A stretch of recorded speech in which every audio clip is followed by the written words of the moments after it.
आज का हमारा विषय है डिज़ायर्स, इच्छाएं, हमारी तमन्नाएं, हमारे ख्वाहिशें, उनके विषय पर हम चिंतन करते हैं ताकि फॉर्मूला 44 के अंतर्गत ध्यान की विधि में हम इसका प्रयोग कर सकें।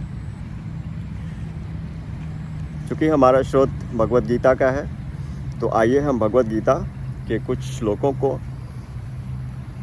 लेकर इस विषय पर चिंतन करते हैं।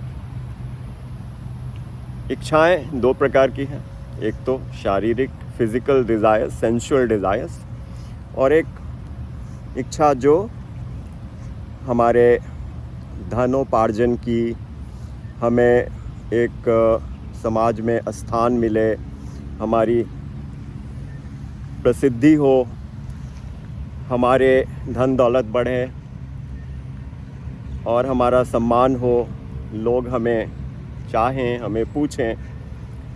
तो ये सब लस्ट डिज़ायर्स के कैटेगरीज़ में आते हैं, इच्छाओं और ख्वाहिशों की कैटेगरी में आते हैं। तो क्या हम इच्छाओं को रोक सकते हैं? इस पर भगवद गीता कहती है कि हमें अपने इच्छाओं को ट्रांसेंड करना चाहिए, यानी कि उसे भगवान के सेंटिमेंट से, भगवान के भाव से प्रेरित करना चाहिए। जैसे अध्याय 9 में श्री कृष्ण कहते हैं, यत् करोषि यदश्नासि यज्जु होसि ददासि यत् तपस्यसि कौन्तेय तत् कुरुष्व मदर्पणम्। जो भी आप कार्य करें, जो भी आप भोजन कर रहे हैं, जो भी हम यज्ञ कर रहे हैं, दान कर रहे हैं, जो भी कार्य कर रहे हैं, उसे हम श्री कृष्ण के सुख के लिए करें, उनकी सहमति से करें, उनको लेकर चलें, तो हमारा कार्य सबसे उत्कृष्ट हो जाता है। तो बड़ा ही सुंदर एक फॉर्मूला बन गया कि कुछ भी कार्य करने के पहले भगवान को याद कर लें। तो इसीलिए तो कहा गया कि भगवान को नित्य हम अपने हृदय में बिठा कर रखें, ताकि हमारा कार्य उनकी भावनाओं से प्रेरित हो। ये जो हम कर रहे हैं, श्री कृष्ण उसे देख रहे हैं। क्या हमारे इस कार्य से वो खुश हैं? हम जो सोच रहे हैं, क्या हमारे उस सोच से वो खुश हैं? हमारे गुरु जो भगवान का ही रूप हैं, क्या वे हमारे इन कार्यों से, तन मन धन से जो हम करते हैं, या कर्मणा वाचा, मन कर्म और वचन से जो करते हैं, इससे क्या हमारे हरि और गुरु को प्रसन्नता मिल रही है? इसका ध्यान हमें रखना है। तो भगवद गीता के 3 अध्याय कर्म योग में इसकी बड़ी ही खूबसूरत व्याख्या की गई। अर्जुन श्री कृष्ण से पूछते हैं, अथ केनो प्रयुक्तोयम पापम चरति पुरुषः अनिच्छनपि वार्ष्णेय बलादीव नियोजितः। ओ श्री कृष्ण, ऐसा क्यों है कि हम जो नहीं करना चाहते वो भी कर बैठते हैं? ऐसा लगता है कि हमारी इच्छा इतनी बलवती है कि हम न चाहते हुए भी उसे कर जाते हैं, पाप न चाहते हुए भी कर डालते हैं। क्या कोई ऐसा कोई शक्ति है जो हमसे ये कराती है? बड़ा ही महत्वपूर्ण प्रश्न है कि हम सबकी स्थिति वैसी है। हम नहीं चाहते हैं कि हम ऐसा कोई कार्य करें जो अनैतिक हो, जिससे समाज से मान्यता प्राप्त न हो, या जिसमें गंदगी हो, बुराई हो।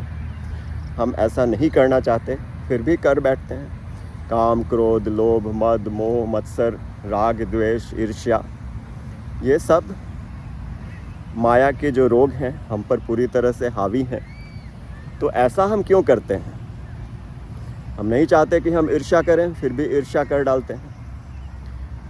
हम नहीं चाहते हैं कि क्रोध करें, फिर भी क्रोधित कर बैठते हैं। मन के अंदर से भी अगर क्रोध हमने प्रकट किया तो क्रोध तो हो ही गया।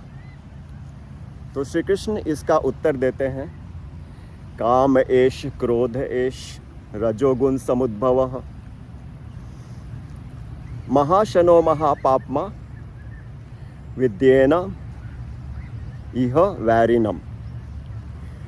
ये जो होता है, इसका जो सबसे बड़ा शत्रु है हमारा, वो है हमारी इच्छाएं, काम, लस्ट। लस्ट सिर्फ शारीरिक, फिजिकल, सेंसुअल लस्ट ही नहीं, बल्कि धन दौलत की भूख, पोजीशन की भूख, प्रेस्टीज की भूख, अहंकार की भूख, ये सब लस्ट की कैटेगरी में श्री कृष्ण ने बतलाया और कहा कि यही हमारा सबसे बड़ा शत्रु है और यही आपके प्रश्न का उत्तर है अर्जुन। फिर उन्होंने एक और भी अति सुंदर प्रसंग बतलाया, धूमेना व्रियते वह्नि, धूमेना व्रियते वह्नि यथा दर्पो मलेन च यथोल्बेना ग्रभस्तथा तथा तेनेदमावृतम। जैसे धुएं से अग्नि अप्रकट दिखती है, धुआं जो है वो अग्नि को कवर कर लेता है, जैसे दर्पण शीशे को धूल उससे अप्रकट करती है, हमें दिखलाई नहीं पड़ता अपना चेहरा, और जैसे गर्भ में जो भ्रूण है वो छिपी रहती है गर्भ के द्वारा, वैसे ही ये जो हमारी इच्छाएं हैं, अनंत इच्छाएं, वो ऐसी हैं कि हम बुद्धिमान तो हैं, हमारे पास अकल है, सब कुछ है, फिर भी ये बड़े से बड़े इंटेलिजेंट लोगों को भी अपनी शक्ति के द्वारा पराजित कर देती है, और वैसे ही हमारे ज्ञान को ढक देती है, जैसे धुआं अग्नि को, जैसे धूल दर्पण को, और जैसे गर्भ भ्रूण को। तो कर्मयोग तृतीय अध्याय का निचोड़ श्री कृष्ण ने जो बतलाया बड़ा ही रहस्यमय है और बड़ा ही महत्वपूर्ण है हमारे जीवन की उत्कृष्टता के लिए, क्योंकि अगर हम अपने इच्छाओं पर नियंत्रण न करें तो हमारा विनाश होता है, हमारा पतन होता है। तो ये जो थीम है, प्रसंग, आज हम इसका प्रयोग करते हैं अपने ध्यान की विधि में। फॉर्मूला 44 के अंतर्गत स्वामी मुकुंदानंद जी को अत्यंत कोटिश धन्यवाद, हमें अपने भगवत गीता के कमेंट्री के द्वारा इतनी सरलता और सहजता से इस ज्ञान को वितरित करने के लिए। और हम फिर से अगले वीडियो में आपसे मिलेंगे एक और नए प्रसंग के साथ। धन्यवाद।